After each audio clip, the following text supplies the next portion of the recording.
My name is Luke Harris, and I'm the kind of guy who wears steel-toed boots to bed and dreams in blueprints. Well, not literally, but close enough. By day, I manage construction projects around Milwaukee's Rust Belt neighborhoods. By night, I deliver Thai food and pizza to college kids who tip in loose change and attitude. Welcome to the American dream, folks. The irony isn't lost on me that I build homes for other people while my own marriage crumbles like cheap drywall. But hey, at least I'm consistent. Luke, can you grab my phone charger from upstairs?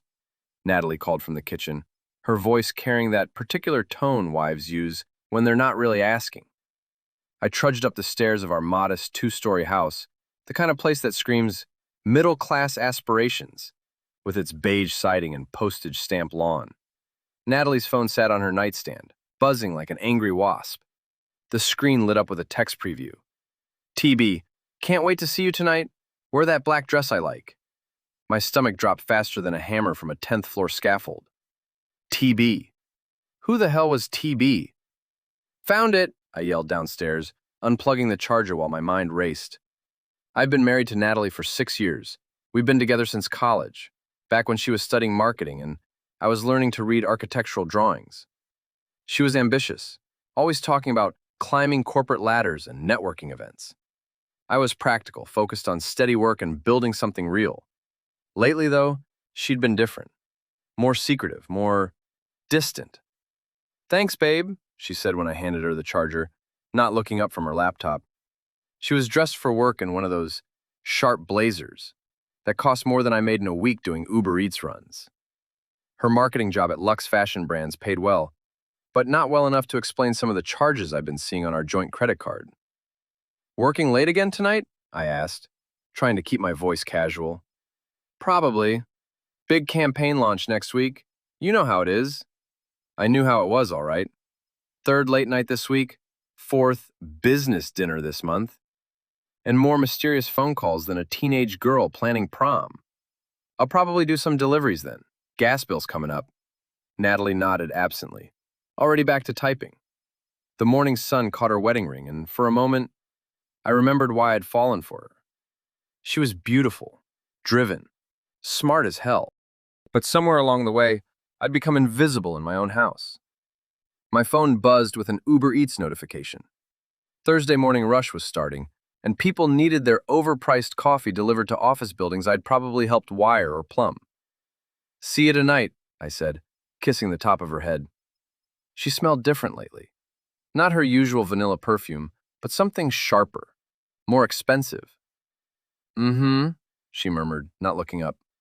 I grabbed my work gear and headed out to my pickup truck, a reliable Ford F-150 that had seen better decades.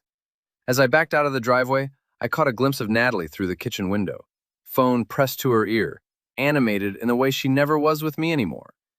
The construction site was a new apartment complex going up on the east side, the kind of place young professionals would pay premium rent to live in cramped spaces with exposed brick and industrial lighting. My crew was good, mostly guys like me who'd learned their trades the hard way and took pride in building things that lasted. You look like somebody stole your lunch money, Derek Martinez said as I climbed out of my truck. Derek had been my best friend since trade school, a stocky guy with calloused hands and a laugh that could wake the dead. He was also the only person who could read my moods like a blueprint. Just thinking about stuff, I said, strapping on my hard hat. Stuff like why your wife's been acting weird lately? I shot him a look. What's that supposed to mean? Come on, Luke, I've got eyes. Last month at the barbecue, she spent the whole time on her phone. And when was the last time she came to one of our poker games? Derek had a point. Natalie used to enjoy hanging out with my friends, even if she complained later about their crude humor and limited conversation topics. Lately, she always had an excuse. She's busy with work, I said, but the words felt hollow. If you say so, man. But if my Maria started acting like that, I'd be asking some hard questions. The day dragged on with the usual rhythm of construction work, measuring, cutting, installing, checking, rechecking. Physical labor that kept my hands busy, but left my mind free to wander into uncomfortable territory. That evening, I fired up the Uber Eats app and started my second job. The algorithm sent me to a Thai place downtown, then to a pizza joint near the university. Normal deliveries to normal people living normal lives. My phone rang as I was waiting for an order at Giuseppe's Pizza. Natalie's name flashed on the screen. Hey, babe. Just wanted to let you know I'll be really late tonight. Client emergency. What kind of emergency? A pause. Just campaign stuff. You wouldn't understand. The dismissal stung. Try me. I might be smarter than I look. Luke, I don't have time for this. I'll see you tomorrow, okay? The line went dead. I stared at my phone, feeling something cold and hard settling in my chest. Order for Harris, the kid behind the counter called out. I grabbed the pizza bags and checked the delivery address. The Lofts on Water Street, one of those converted warehouse buildings with exposed brick and rent that cost more than my mortgage. As I drove through downtown Milwaukee, past the bars where Natalie and I used to go when we were young and broke and happy, I couldn't shake the feeling that my life was about to change in ways I wasn't prepared for. The Lofts building rose up in front of me like a monument to everything I wasn't. Sleek, modern, expensive. I parked in the visitor spot and grabbed the pizza order. 2 large pizzas, breadsticks, and a bottle of wine. Somebody was having a party. The lobby was all glass and steel, the kind of place where my work boots echoed too loud on the polished concrete floors. I found the elevator and pressed the button for the 8th floor, apartment 8C. The hallway was quiet except for the hum of expensive air conditioning. I knocked on 8C and waited. The door opened and my world tilted sideways. Standing in front of me, wearing nothing but boxer shorts and a cocky grin, was Troy Bennett. Troy fucking Bennett, Natalie's ex-boyfriend from college, the guy she'd dated for 2 years before we got together. The guy she'd always claimed was ancient history, but that wasn't the worst part. The worst part was seeing my wife through the doorway behind him, barefoot and laughing, wearing a black dress I'd never seen before. The black dress TB had texted about. She turned toward the door, wine glass in hand, and our eyes met. The color drained from her face like water from a broken pipe. Time slowed down like it does right before a car accident, when you can see the impact coming but can't do anything to stop it. Natalie stood frozen in Troy's apartment, wine glass halfway to her lips, looking like she'd seen a ghost. Or maybe like she'd become one. Troy, on the other hand, seemed to be enjoying himself immensely. Well, well, he said, his gym-sculpted chest puffed out like a peacock showing off his feathers. Luke Harris. Still delivering food, I see. I looked at the receipt taped to the pizza bag. T. Bennett, apartment 8C. The pieces clicked together with the sound of my marriage shattering. 2 large pizzas, breadsticks, and a bottle of wine, I said, my voice steadier than I felt. That'll be $47.50. Behind Troy, Natalie had gone completely still. The black dress hugged her curves in all the right ways, and her hair was done up the way she used to do it for our anniversary dinners. She put effort into this. This wasn't some spur-of-the-moment mistake. Nat, Troy called over his shoulder without taking his eyes off me. Your delivery boy's here. The casual cruelty of it hit me like a sledgehammer. Delivery boy. Like I was some teenager saving up for prom instead of a 33-year-old man who'd been working since he was 16 to build a life. Luke, Natalie whispered, finally finding her voice. I can explain. Can you? I asked, holding out the pizza bags. Because I'm really curious to hear how you explain being at your ex-boyfriend's apartment wearing a dress I've never seen while I'm working my second job to pay for the credit card bills you've been racking up. Troy took the bags with one hand and pulled out his wallet with the other. He made a show of counting out exact change, no tip. Here you go, delivery boy. Thanks for bringing dinner to me and my girl. My girl. The words hung in the air like smoke from a house fire. I looked past Troy to where Natalie stood, and for just a moment, I saw something that might have been shame flicker across her face. But then Troy stepped closer to her, possessively, and whatever I'd seen disappeared. This isn't what it looks like, she said, but her voice lacked conviction. Really? Because it looks like my wife is having dinner with her ex-boyfriend while telling me she's working late. I pocketed the money, every bill feeling like a small betrayal. It looks like the woman I've been married to for 6 years has been lying to my face while I work 2 jobs to keep us afloat. Luke, please. You know what the funny thing is? I interrupted, surprised by how calm I sounded. I was actually worried about you. All those late nights, all those mysterious phone calls. I thought maybe you were stressed about work or sick or, I don't know, planning a surprise party or something. Stupid me, right? Troy wrapped an arm around Natalie's waist, and she didn't pull away. The gesture was casual, familiar. This wasn't their first evening together. Look, man, Troy said, these things happen. Nat and I have history, real history. Not like what? I asked, taking a step forward. Troy was bigger than me, all gym muscles and protein shakes, but I'd been swinging hammers and hauling lumber for 15 years. There's a difference between looking strong and being strong. Luke, don't, Natalie said quickly. Please, let's talk about this at home. Home? I laughed, but there was no humor in it. Which home would that be, Nat? The one where you've been lying to me for months? Or this one, where you're playing house with your ex? I turned to go, then stopped and looked back. Oh, and Troy, next time you want to order food for my wife, maybe don't use the delivery service where her husband works. Just a thought. The elevator ride down felt like falling. By the time I reached the lobby, my hands were shaking.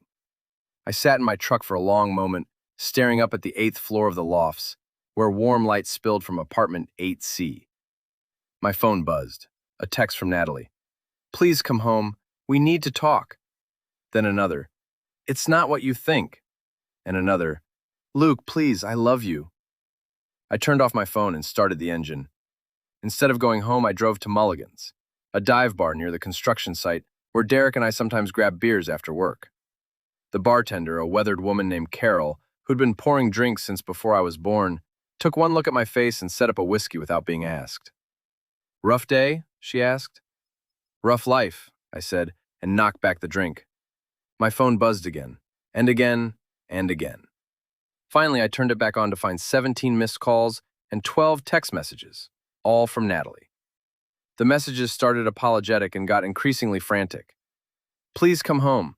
I can explain everything. It's not what it looked like.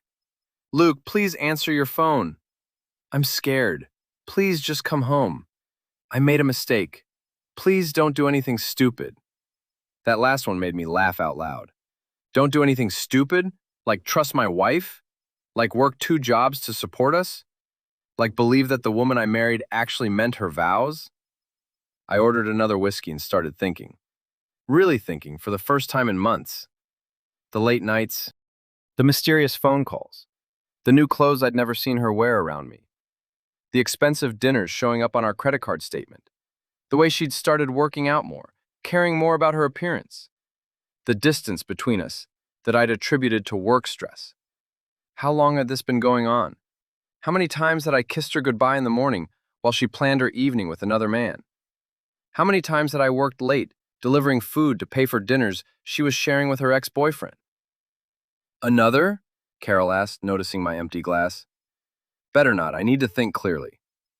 Thinking clearly is overrated sometimes, she said, but she didn't pour. I pulled out my phone and scrolled through Natalie's messages again. All of them focused on damage control, on managing my reaction. Not one of them actually apologized for what she'd done. Not one of them acknowledged that she'd been lying to me for God knows how long. The bar's TV was tuned to a late-night talk show, but I wasn't paying attention to the jokes. Instead, I was remembering things. The way Natalie had started mentioning Troy's name in casual conversation a few months ago. Remember Troy from college? I saw on Facebook that he moved back to Milwaukee. The way she'd been more interested in her phone than in our conversations. The way she'd started picking fights over small things, like she was looking for reasons to be angry with me. My phone rang. Derek's name on the screen. Yeah? Dude, where are you? Nat's been calling Maria, asking if you're here. She sounds pretty upset. I'm at Mulligan's. What happened? I told him, all of it. The delivery, Troy's apartment, the black dress, the casual cruelty of being called a delivery boy by the man who was sleeping with my wife. Derek was quiet for a long moment. Jesus, Luke. I'm sorry, man. What are you going to do? I don't know yet. You want me to come down there? No, I need to think. Don't do anything crazy, okay? I mean, I get it. If I caught Maria with another guy, I'd probably lose my shit. But you're smarter than that. Was I? Right now, I felt anything but smart. I felt like the biggest fool in Milwaukee. Maybe in all of Wisconsin. Luke, you still there? Yeah, I'm here. Come crash at our place tonight. Maria's already making up the couch. Thanks, but I need to go home eventually. Face this head on. Then don't go alone. Let me come with you. I considered it. Derek was a good friend, the kind who'd help you move a body without asking questions. But this was my mess to clean up. I'll be fine, I said. But, Derek, thanks for everything. After I hung up, I sat at the bar for another hour, nursing a Coke and watching the late-night crowd filter in. Construction workers getting off second shift, nurses from the hospital down the street, a few college kids trying to look older than they were. Normal people living normal lives, dealing with normal problems. Not one of them had discovered their spouse cheating by delivering pizza to the other man. Finally, I paid my tab and drove home. The house was dark except for the porch light and the glow from our bedroom window upstairs. Natalie's car was in the driveway. I sat in my truck for a few minutes, looking at the house I'd helped build with my own hands. We'd bought it as a fixer-upper 5 years ago, and I'd spent weekends and evenings replacing pipes, rewiring outlets, refinishing floors. Every room held memories of our life together, or what I thought was our life together. I went inside. Natalie was waiting in the living room, still wearing the black dress but with a cardigan thrown over it, like she could somehow make herself more modest after the fact. Her makeup was smeared and she'd been crying. For a split second, I almost felt sorry for her. Almost. Luke, thank God. I was so worried. How long? I asked, not sitting down. What? How long have you been sleeping with Troy? She flinched like I'd slapped her. We're not. Don't. I held up a hand. Don't lie to me anymore. I just delivered pizza to his apartment and found you there wearing a dress I've never seen, looking more comfortable than you have in our house in months. So I'll ask again, how long? Natalie wrapped her arms around herself. 3 months. 3 months. I've been working double shifts, picking up extra Uber Eats runs, skipping lunch to save money, all while my wife was playing house with her ex-boyfriend. How did it start? Luke, does it matter? It's over. I ended it tonight after you left. I told him. How did it start?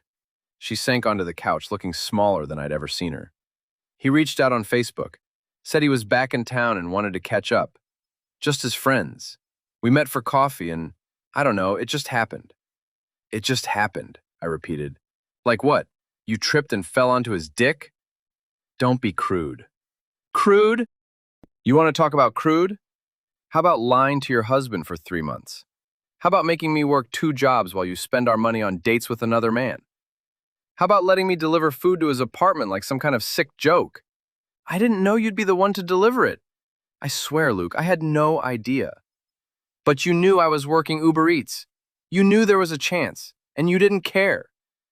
Natalie started crying again, but they looked like guilty tears, not sorry ones. I never meant for it to go this far. It was just you and I. We've been so distant lately.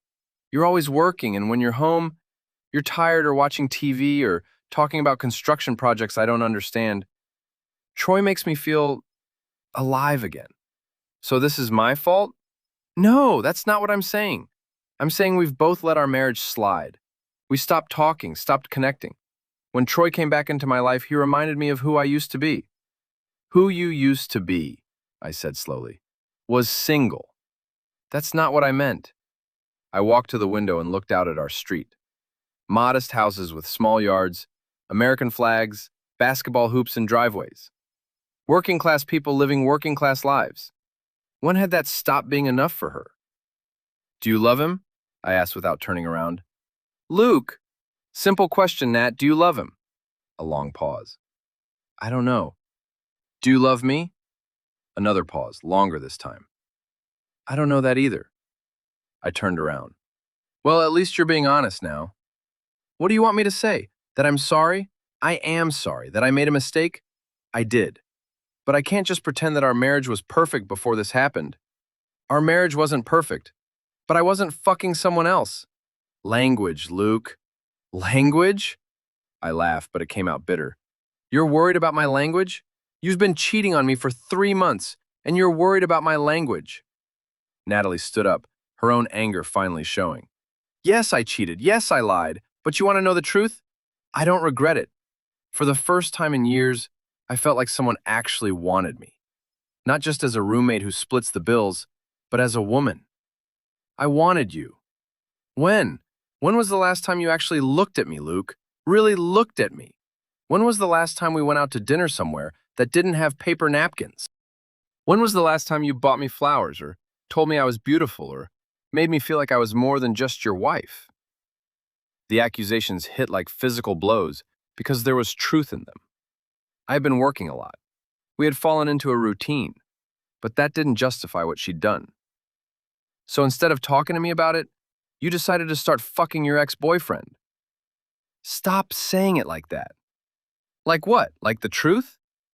We stared at each other across the living room, and I realized that the woman I'd married was gone. Maybe she'd been gone for a while, and I'd just been too busy working to notice. What happens now? She asked quietly. I don't know. Do you want to try to work this out? We could go to counseling. I could stop seeing Troy. We could start over. I looked at her for a long moment. Could you?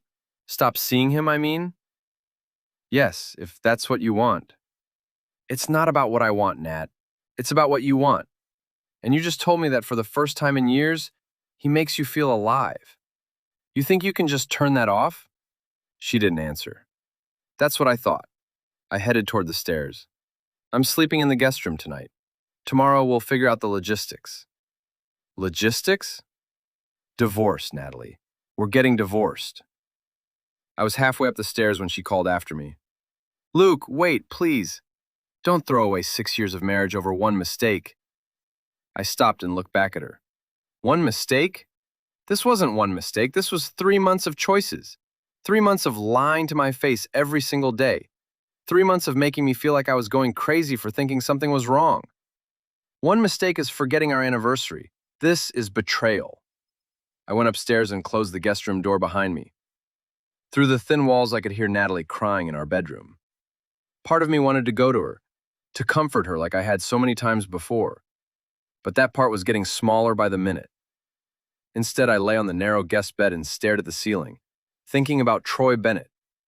I remembered him from college. Cocky, good-looking, the kind of guy who'd never worked a real job in his life but somehow always had money. He'd played lacrosse and driven a BMW his daddy bought him. Natalie had been crazy about him back then. I'd always wondered what she'd seen in me after dating someone like Troy. Now I was wondering if she'd ever stop seeing something in him. My phone buzzed with a text message. For a moment I thought it might be Natalie, but it was Derek. You okay, man? Been better, I typed back. What's the plan? That was Derek, always practical, always thinking ahead. What was the plan? I didn't know yet. But as I lay there listening to my wife cry for another man, I started to get some ideas. The next morning, Natalie was gone when I woke up. She'd left a note on the kitchen counter. Gone to work early. We should talk more tonight. I love you. I crumpled up the note and threw it away. At the construction site, Derek took one look at my face and handed me a cup of coffee without saying anything. We worked in comfortable silence for most of the morning, the physical labor helping to clear my head. During lunch break, I made some phone calls. First to a divorce attorney whose ad I'd seen on a bus bench. Then to our bank, to check on our joint accounts. Then to our credit card company to get detailed statements for the past 6 months. The credit card statements were enlightening. Expensive restaurants I'd never been to. Hotel charges on nights when Natalie claimed to be working late. Purchases at Victoria's Secret and high-end boutiques. All of it adding up to thousands of dollars I didn't know we'd spent. Jesus, Derek said, looking over my shoulder at the printouts. She really went all out. Yeah, while I was working Uber Eats to pay for it. What'd the lawyers say? That Wisconsin's a no-fault state, so the cheating doesn't matter legally. But the financial stuff might, especially if I can prove she was spending marital assets on the affair. Derek nodded. What else you need? I looked at my best friend, this solid, loyal man who'd never cheated on his wife, never lied about where he was going or who he was with. I need to know exactly what I'm dealing with. How long this has really been going on. Who else knows about it? How serious it is. You want me to ask around? See what people know? Maybe, but first, I want to do some digging myself. That evening, I went home to find Natalie in the kitchen making dinner. She'd changed into jeans and one of my old college sweatshirts, like she was trying to remind me of better times. I made your favorite, she said, not quite meeting my eyes. Meatloaf and mashed potatoes. Thanks. We ate in awkward silence. Finally, Natalie put down her fork and looked at me. I quit my job today. I nearly choked on my food. You what? I quit. I realized that's where this all started, with me being so focused on work that I lost sight of what really mattered. I want to focus on us, on fixing our marriage. Nat, we can't afford for you to quit your job, especially not now. I know it'll be tight for a while, but no, I set down my fork. You don't get to make unilateral decisions anymore, not after what you've done. I was trying to show you that I'm serious about making this work. By making our financial situation even worse? By putting more pressure on me to support us both? How is that supposed to help? Natalie's face flushed. I thought you'd be happy that I was prioritizing our marriage. Our marriage ended when you started sleeping with Troy. What we're doing now is just figuring out how to divide up the pieces. I don't accept that. You don't have a choice. She stood up abruptly, her chair scraping against the floor. Fine. You want to be stubborn? You want to throw away everything we built together? Fine. But don't pretend this is all my fault. You checked out of this marriage long before I met Troy for coffee. I worked 2 jobs to keep us afloat while you were playing dress-up with your ex-boyfriend. If that's checking out, then I guess I don't understand marriage. That's exactly the problem. You don't understand marriage. You think it's just about paying bills and showing up. But marriage is about connection, about intimacy, about making your partner feel valued and desired. When's the last time you did any of that? I stared at her. When's the last time you did any of that for me? The question hung in the air between us. Finally, Natalie grabbed her purse and headed for the door. Where are you going? I asked. Out. To think. To Troy's? She paused with her hand on the doorknob. Maybe. At least he listens to me. After she left, I sat at the kitchen table and finished my dinner alone. The meatloaf was good. Natalie had always been a decent cook, but it tasted like ash in my mouth. I spent the evening going through our finances more carefully, documenting everything. The hotel charges, the restaurant bills, the shopping sprees. I made copies of everything and put them in a folder labeled Evidence. Around midnight, I heard Natalie's car in the driveway. She came in quietly, probably thinking I was asleep, but I was wide awake, sitting in the dark living room, thinking about revenge. The next few days passed in a cold war of polite conversation and careful avoidance. Natalie started sleeping in the guest room without being asked. I worked longer hours, partly to avoid being home, and partly because I needed the money more than ever, now that she'd quit her job. But I was also planning. During my lunch breaks, I researched Troy Bennett. Social media made it easy. The guy posted constantly. Pictures of himself at the gym, flexing in bathroom mirrors, photos of expensive meals at trendy restaurants, check-ins at high-end bars and clubs around Milwaukee. And there, scattered throughout the past few months, were subtle hints of his relationship with my wife. A photo of 2 wine glasses at dinner with the caption, "Great company tonight." A picture of a woman's hand, wearing Natalie's distinctive silver bracelet, reaching for popcorn at a movie theater. A selfie taken at a park where Natalie and I used to walk, with part of a woman's face visible in the background. He was documenting their affair in real time, and he was too arrogant to be subtle about it. I also learned that Troy worked as a personal trainer at an upscale gym downtown and ran some kind of online fitness coaching business. He drove a leased BMW and lived in that expensive apartment where I delivered pizza. According to his posts, he was living his best life and grateful for new opportunities and old friends. Old friends, right. On Thursday, exactly 1 week after I discovered them together, I put my plan into action. First, I went to our bank and opened a separate checking account, transferring half of our joint savings. Legally, I was entitled to it, and I was going to need money for a lawyer and a new place to live. Then I called Natalie's former boss at Lux Fashion Brands. Hi, this is Luke Harris, Natalie Harris's husband. I'm calling because I'm concerned about some charges on our credit card that seem to be related to her work. Could we set up a time to discuss her expense account? The conversation that followed was illuminating. Natalie hadn't had an expense account. The company didn't pay for employee dinners unless they were specifically approved client meetings. And according to her boss, Natalie had been taking a lot of unexplained time off in recent months. Actually, her boss said, that's part of why we accepted her resignation so readily. Her performance had been slipping, and we'd been planning to have a conversation about it. What kind of performance issues?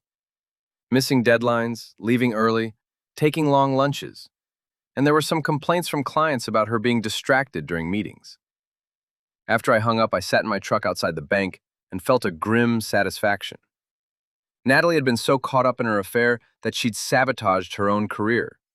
The job she'd claimed to be so focused on, the work that was supposedly keeping her busy, she'd been neglecting it to spend time with Troy. That evening, I confronted her with the bank statements. "What is this?" she asked, staring at the printout I'd placed in front of her. "It's a record of every penny you spent on your affair. Hotels, restaurants, shopping trips, spa days. Do you want to guess how much it adds up to?" She didn't answer. $4,732.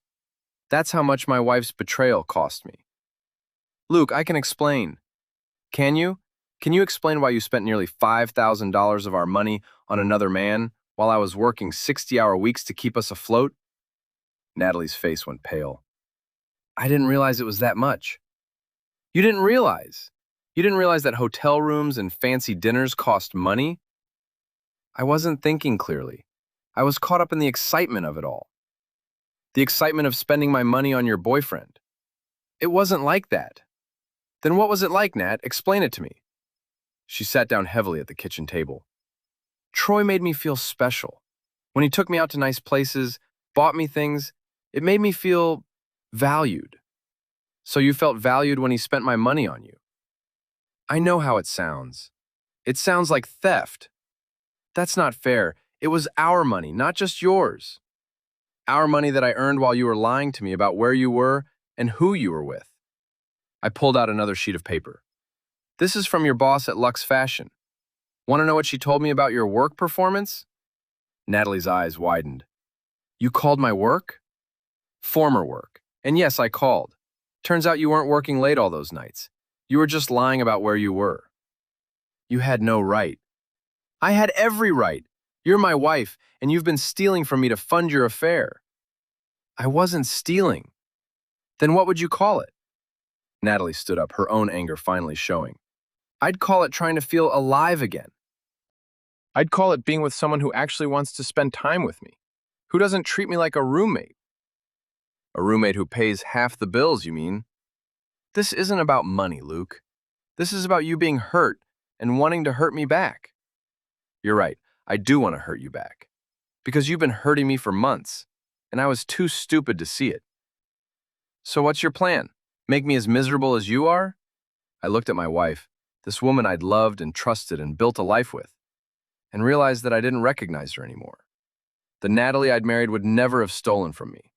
She would never have lied to my face for months. She would never have made me feel like I was crazy for suspecting what was right in front of me. My plan, I said slowly, is to make sure you face consequences for what you've done. Both of you. What's that supposed to mean? It means I'm not just going to roll over and let you and Troy ride off into the sunset with my money and my dignity. Natalie took a step back. Luke, you're scaring me. Good, you should be scared. Because for the first time in months, I'm thinking clearly. That night, after Natalie had barricaded herself in the guest room, I made a list. Not a to-do list, but a revenge list. All the ways Troy and Natalie had humiliated me, and all the ways I could return the favor. I wasn't going to break any laws. I wasn't going to hurt anyone physically. But I was going to make sure they both understood that actions have consequences, starting with Troy. The next morning, I drove to Elite Fitness, the upscale gym where Troy worked. It was the kind of place where membership cost more per month than I spent on groceries, all gleaming equipment and motivational posters.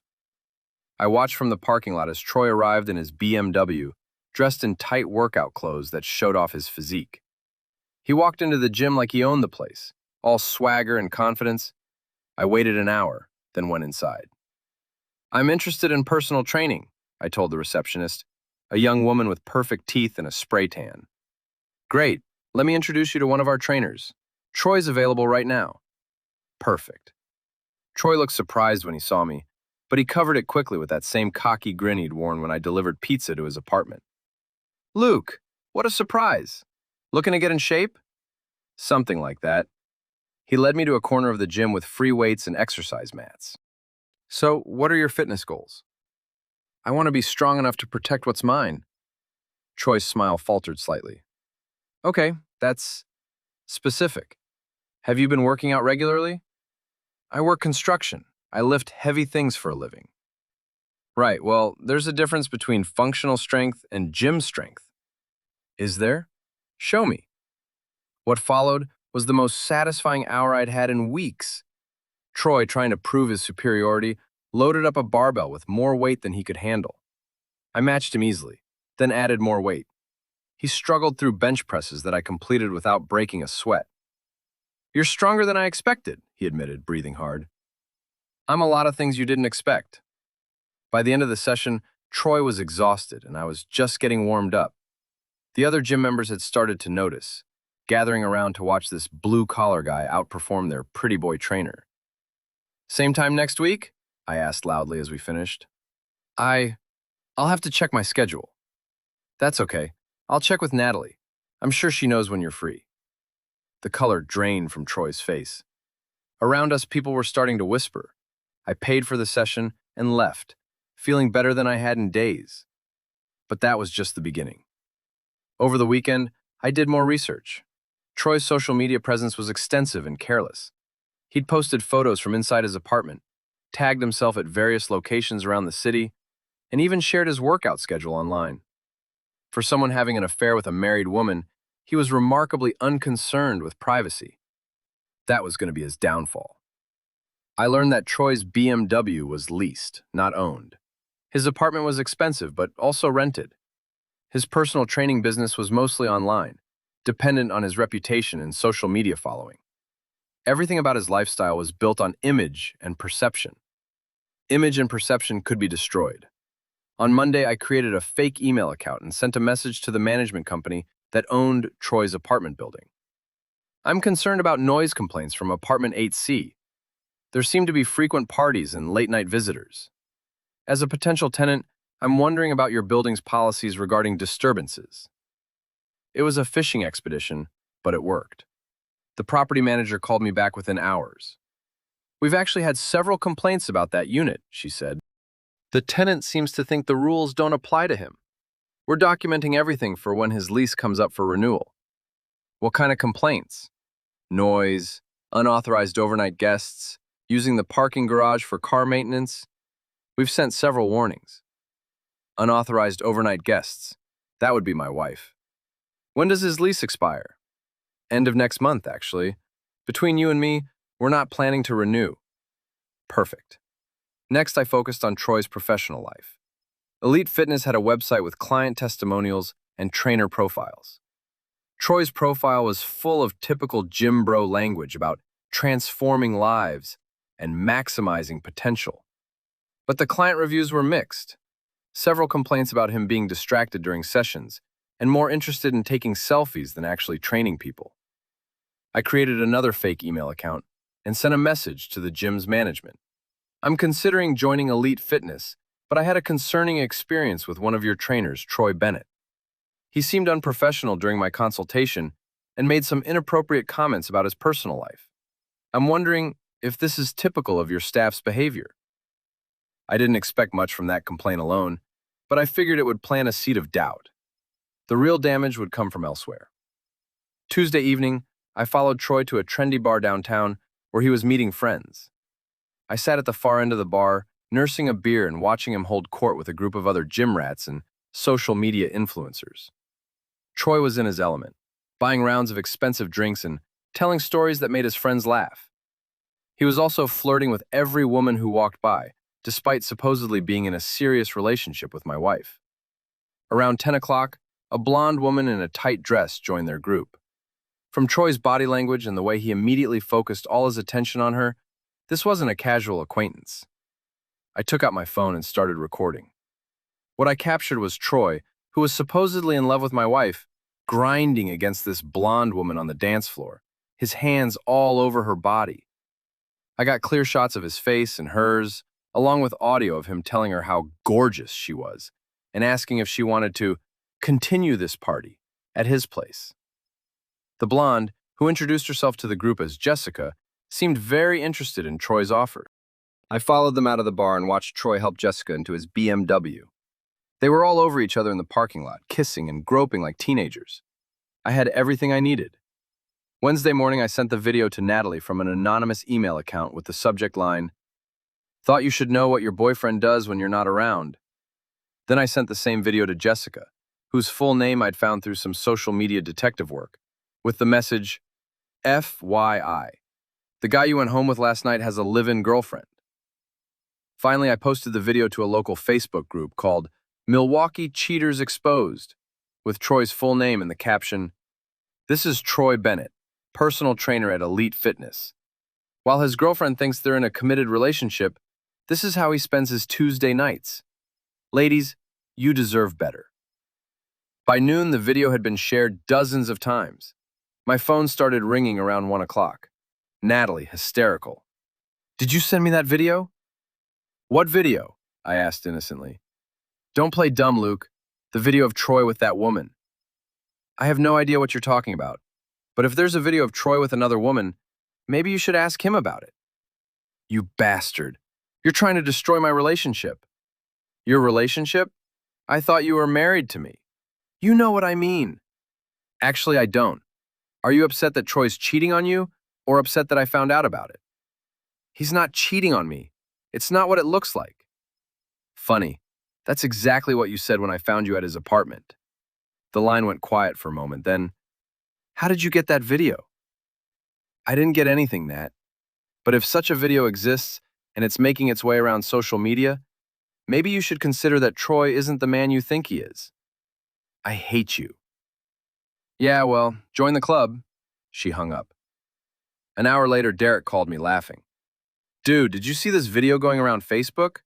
Some trainer got caught cheating and the comments are brutal." "Really? I don't use Facebook much." "This guy's getting destroyed.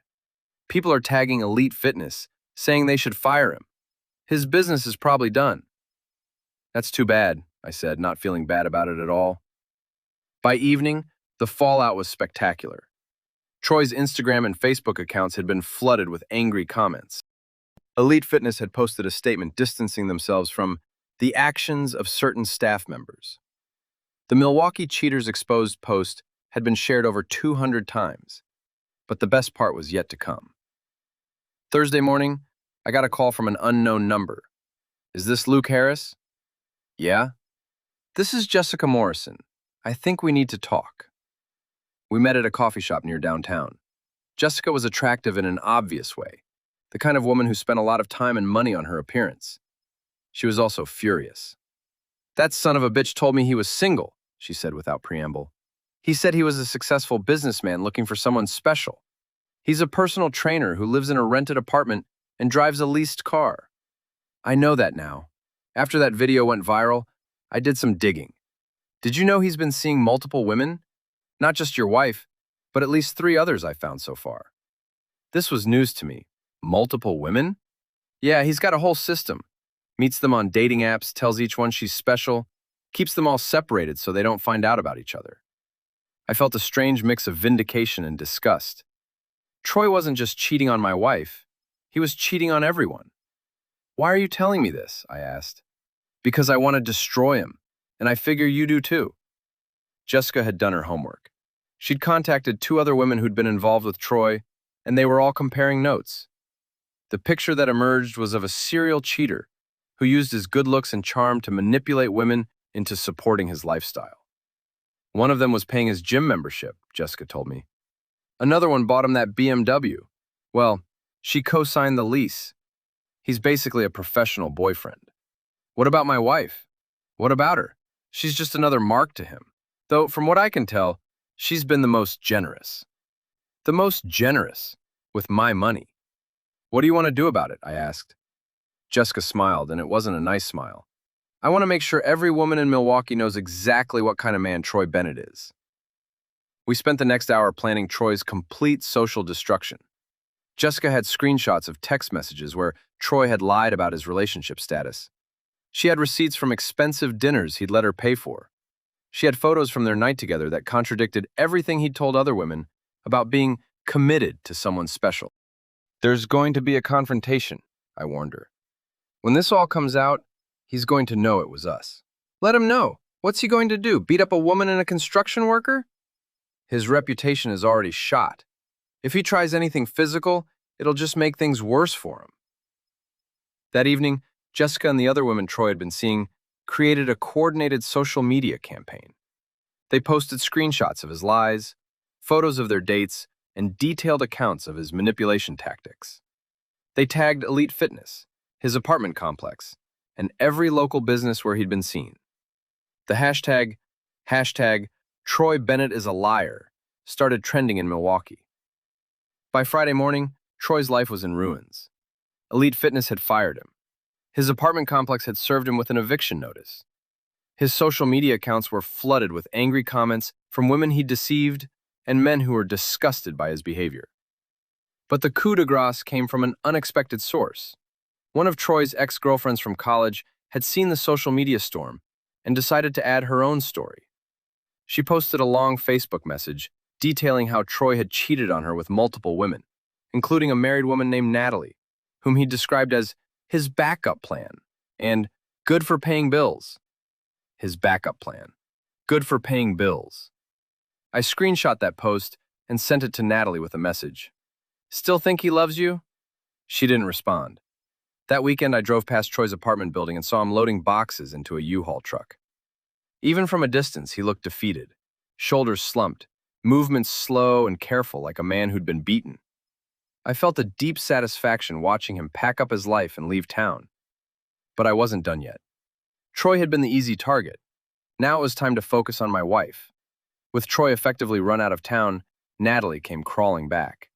She showed up at the house Sunday evening with red eyes and a suitcase, looking like she'd been crying for days. "He's gone," she said without preamble. "I heard. You did this. You destroyed him." "I didn't destroy him, Nat.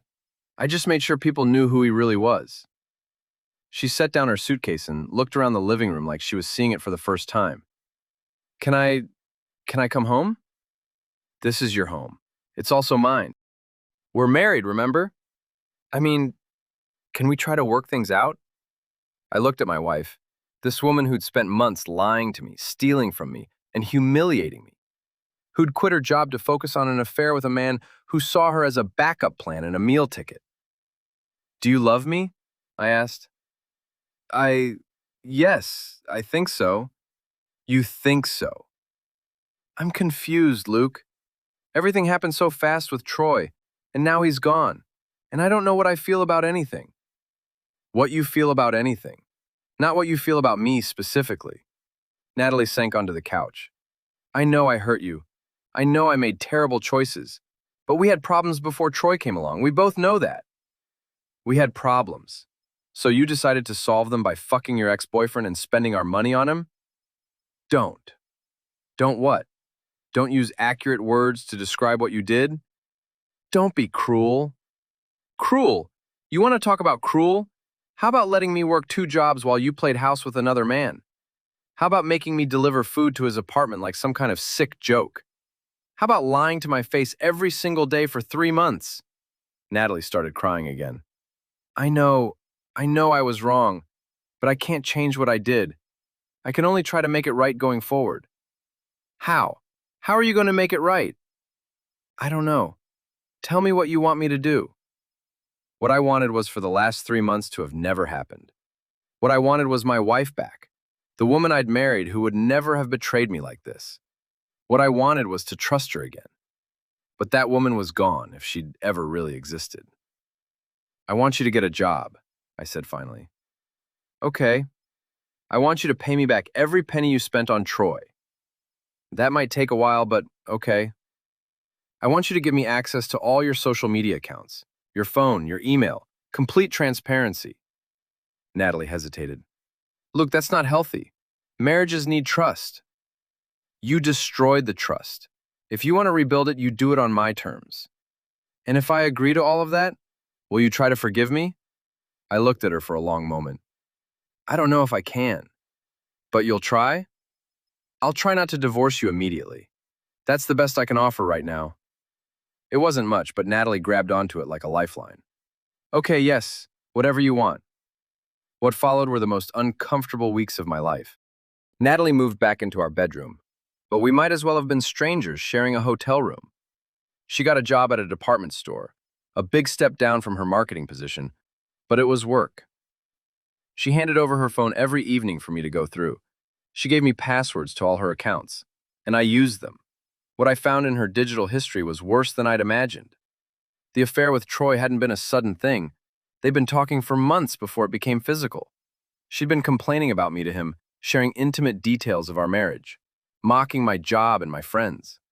In one text exchange, Troy had written, "Your husband sounds like a real loser. You deserve so much better." Natalie had responded, "I know. I don't know why I settled." Settled. That's what our marriage had been to her, settling. There were photos she'd sent to Troy that she'd never sent to me. Sexy selfies, pictures of lingerie I'd never seen her wear. She'd been more intimate with him through text messages than she'd been with me in person. But the worst part was reading about their plans for the future. They'd talked about her leaving me, about moving in together, about traveling to places she'd always claimed we couldn't afford. "I just need to figure out the logistics," she'd written.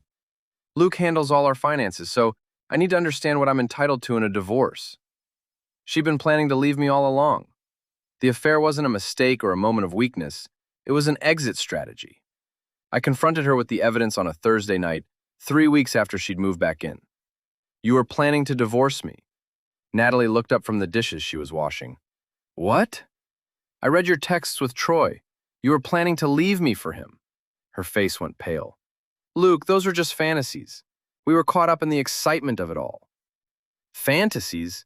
You discussed hiring a divorce attorney. You talked about splitting our assets. You researched apartment prices in his neighborhood." I was confused. I wasn't thinking clearly. "You seemed to be thinking very clearly. You had a whole plan worked out." Natalie dried her hands on a dish towel and turned to face me. "What do you want me to say? Yes, I thought about leaving you, but I didn't do it. Only because Troy turned out to be a fraud." "That's not true, isn't it? If Troy had been the successful businessman you thought he was, if he hadn't been cheating on you with multiple women, would you still be here?" She didn't answer. "That's what I thought." "Luke, I'm here now. I'm trying to make this work." "You're here because you have nowhere else to go. Your boyfriend turned out to be a loser. You quit your good job, and you burned through thousands of dollars of our money." "I'm not your first choice, Nat. I'm your only choice." "That's not fair." "Fair? You want to talk about fair?" I went to the kitchen drawer where I'd been keeping printouts of all the evidence I'd gathered. Bank statements, credit card bills, text message screenshots, social media posts. I spread them across the kitchen table like a prosecutor laying out a case. "This is fair, Natalie. This is the truth about what you did to me, to us, to our marriage." She stared at the papers, her face growing paler with each page she recognized. "You spent nearly $5,000 of our money on another man. You lied to me every single day for months. You planned to divorce me and take half of everything I've worked for. You mocked me to your boyfriend, called our marriage settling, and made plans for a future that didn't include me. Luke, I'm not finished. You sabotaged your own career because you were so distracted by your affair. You put our financial security at risk. You exposed me to public humiliation when I had to deliver food to your boyfriend's apartment. And through it all, you made me feel like I was going crazy for suspecting what was right in front of me." Natalie sank into a chair. "I know I hurt you." "Hurt me? You destroyed me. You took everything I believed about our marriage, about you, about myself, and you burned it to the ground." "But I'm trying to make it right." "No, you're not. You're trying to manage the consequences. There's a difference." I gathered up the papers and put them back in the drawer. "I want you out." "What?" "I want you out of this house. Tonight." "Luke, please. We agreed to try to work things out." "I tried. For 3 weeks I tried. But every time I look at you, all I can think about is how you betrayed me. Every time you touch me, I wonder if you're thinking about him. Every time you say you love me, I remember you telling him that you settled for me. I can change. I can be better." "I don't want you to change, Nat. I want you gone." "Where am I supposed to go?" "I don't care. Call one of your friends. Get a hotel room. Figure it out." My friends won't talk to me. They all know what I did. Then you should have thought of that before you did it. Natalie started crying, but they were angry tears now, not sad ones. You're being vindictive. You're punishing me because your ego is hurt. My ego? This isn't about my ego, Natalie. This is about the fact that you're a liar and a cheat, and I can't trust you anymore. I made a mistake. You made a choice. Every day for 3 months, you made the choice to betray me. That's not a mistake. That's who you are. She stood up abruptly, knocking over her chair. Fine, you want me gone? I'll go. But don't pretend this is all my fault. You drove me away with your complacency, your lack of ambition, your boring small-town mentality. Troy made me feel alive in ways you never could. And look how that worked out for you. At least I tried to find something better instead of just settling for mediocrity. Get out. Luke, get out! The force of my voice surprised both of us. Natalie took a step back, and for a moment, she looked genuinely scared. Get your things and get out of my house, now. She went upstairs and packed a suitcase while I waited in the living room. When she came back down, she paused at the front door. This isn't over, Luke. We're still married. I still have rights. Call your lawyer. I will. Good. Mine's been waiting to hear from you. After she left, I sat in the quiet house and felt something I hadn't felt in months. Peace. For the first time since I discovered her affair, I was alone with my thoughts, without having to wonder what she was hiding or who she was texting, or whether she was telling me the truth. But I wasn't done with Natalie yet. She'd humiliated me publicly, and I was going to return the favor. The next few weeks were a chess match played through lawyers. Natalie wanted half of everything: the house, our savings, my retirement account. She claimed she was entitled to alimony because she'd sacrificed her career for the marriage.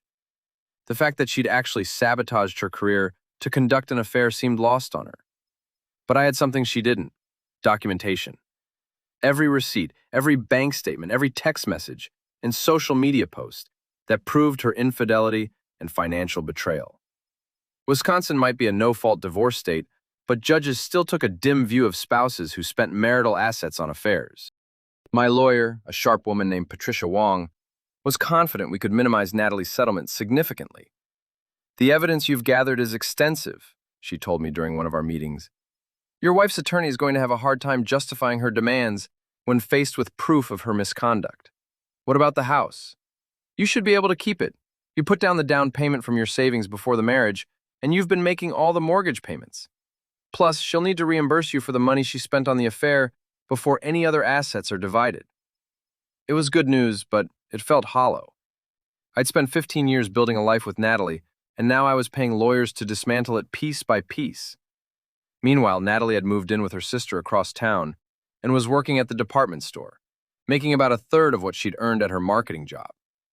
According to Derek, who heard it from his wife Maria, who heard it from her cousin who worked at the same mall, Natalie was miserable. She looks terrible, Maria had reported. Lost weight, dark circles under her eyes, and she's rude to customers. I give her another month before they fire her. I should have felt satisfied by that news, but mostly I felt tired. Tired of the anger, tired of the legal battles, tired of having my life consumed by the aftermath of Natalie's betrayal. That's when I decided to end it once and for all. The opportunity came in early December at the company Christmas party for my construction firm.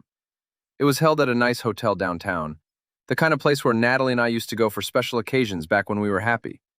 I almost didn't go. The last thing I wanted was to make small talk about my divorce with coworkers who'd known Natalie for years. But Derek convinced me that hiding at home would only make things worse. You need to get out there, he said. Show people you're doing fine, that she didn't break you. So I put on my best suit and went to the party, determined to have a good time despite everything. I was talking with some of the younger guys from the crew when I saw her across the room. Natalie, wearing a red dress I'd never seen before, talking animatedly with my boss's wife. She looked good, better than she had in months. Her hair was styled, her makeup was perfect, and she was smiling in a way that seemed genuine. What the hell is she doing here? Derek muttered, appearing at my elbow. I have no idea. But I found out soon enough. Natalie had called my boss's wife Linda and spun some story about wanting to say goodbye to everyone before the divorce was finalized. She'd presented herself as the wronged party, the devoted wife who'd been abandoned by her workaholic husband. And Linda, who was sweet but gullible, had invited her to the party. I watched Natalie work the room, playing the role of the tragic, abandoned wife. She hugged people she'd barely tolerated when we were together. She accepted condolences about our failed marriage with graceful sadness. She even managed to make it seem like the divorce was my idea, my failure to appreciate what I had. It was a masterful performance, and it made me angrier than I'd been since the night I'd thrown her out of the house. "You gonna let her get away with that?" Derek asked. "No," I said. "I'm not." I waited until Natalie was holding court with a group of wives, telling some story that had them all nodding sympathetically. Then I walked over and joined the conversation. "Hi, honey," I said, putting my arm around her waist. "Having fun?" Natalie stiffened but kept smiling. "Luke, I didn't expect to see you here." "At my own company's Christmas party? Where else would I be?" The wives looked back and forth between us, sensing tension but not understanding its source. "We were just talking about how sad it is that you two are splitting up," Linda said. "Natalie was telling us how hard she tried to save the marriage." "Was she? That's interesting." I kept my arm around Natalie, feeling her try to pull away. "What did you tell them about Troy?" Natalie's face went white. "Luke, don't." "Don't what? Don't tell them about your boyfriend? The one you were sleeping with while I was working 2 jobs to pay for your dates with him?"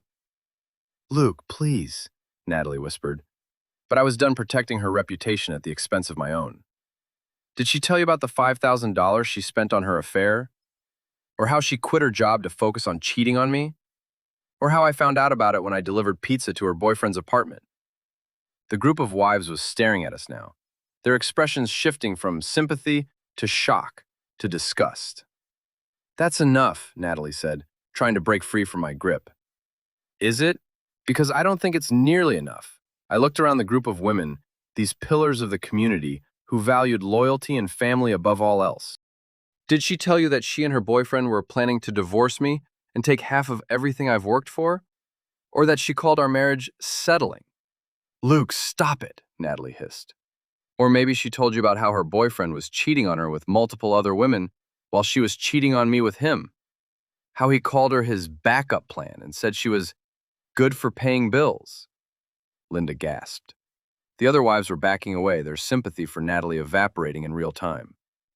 "You're humiliating me," Natalie said, tears starting to form in her eyes. "I'm telling the truth. There's a difference." I finally let go of her and stepped back. "Ladies, I hope you'll forgive me for correcting the record, but I couldn't let my wife continue to lie about what ended our marriage." "Ex-wife," Natalie said quietly. "Not yet, but soon." I walked away, leaving Natalie standing alone in the middle of the group, her carefully constructed narrative in ruins. Within minutes, I could see the story spreading through the party like wildfire. People were looking at Natalie differently now, with judgment instead of sympathy. She left shortly after, but not before shooting me a look of pure hatred across the crowded room. The next morning, my phone rang. Patricia Wong, my lawyer. "Luke, I just got a call from your wife's attorney. She wants to settle." "What kind of settlement?" "She'll take $20,000 and walk away. No alimony, no claim on the house or your retirement. She just wants enough money to start over somewhere else." It was a fraction of what she'd been demanding. "What changed your mind?" "I think she realizes that going to trial would mean all of your evidence becoming public record. The affair, the financial betrayal, all of it. She can't afford that kind of exposure. And if I say no, then we go to trial and she gets even less. But this way, it's over quickly." I thought about it for exactly 30 seconds. "Tell her yes, but I have one condition." "What's that?" "She signs a non-disclosure agreement. No talking to the media, no social media posts about our marriage or divorce, no attempts to rehabilitate her image at my expense." "I think she'll agree to that." She did. 2 weeks later, we signed the papers in Patricia's office. Natalie looked older than her 31 years, worn down by months of public humiliation and financial stress. She signed every document without reading it, just wanting the whole thing to be over. "I hope you're happy," she said as we left the lawyer's office. "I'm not happy, Nat, but I'm free. That's enough for now. You destroyed my life. No, I didn't. You destroyed your own life. I just made sure everyone knew about it. She walked away without another word, and I never saw her again. 6 months later, Derek told me that Natalie had moved to Phoenix, where her cousin lived. She'd found work at a marketing firm there, starting over in a place where no one knew her story. You ever miss her? Derek asked one evening as we shared beers after work. Sometimes, I admitted. I miss who I thought she was, but that person never really existed. You going to start dating again? Eventually, when I'm ready to trust someone again. That might take a while. Yeah, it might. But I wasn't bitter anymore. The anger that had consumed me for months had burned itself out, leaving behind something cleaner. I'd learned things about myself during those dark months, that I was stronger than I'd thought, that I could fight back when pushed too far, that I deserved better than someone who saw me as a safety net rather than a partner. The house felt different now, quieter but not lonely. I'd redecorated, getting rid of anything that reminded me of Natalie and our failed marriage. It was my space now, filled with things I actually liked instead of compromises we'd made together. I kept working construction, but I stopped driving for Uber Eats. I didn't need the extra money anymore, and I'd had enough of delivering food to other people's lives. Sometimes late at night, I thought about that evening when I delivered pizza to Troy's apartment and discovered my wife's betrayal. If I'd handled things differently, if I'd made a scene, if I'd begged her to come home, if I'd tried to win her back, would our marriage have survived? But I always came to the same conclusion. A marriage worth saving wouldn't have needed to be saved from something like that. Natalie had made her choice when she started the affair. I just made sure she lived with the consequences. And in the end, that was enough.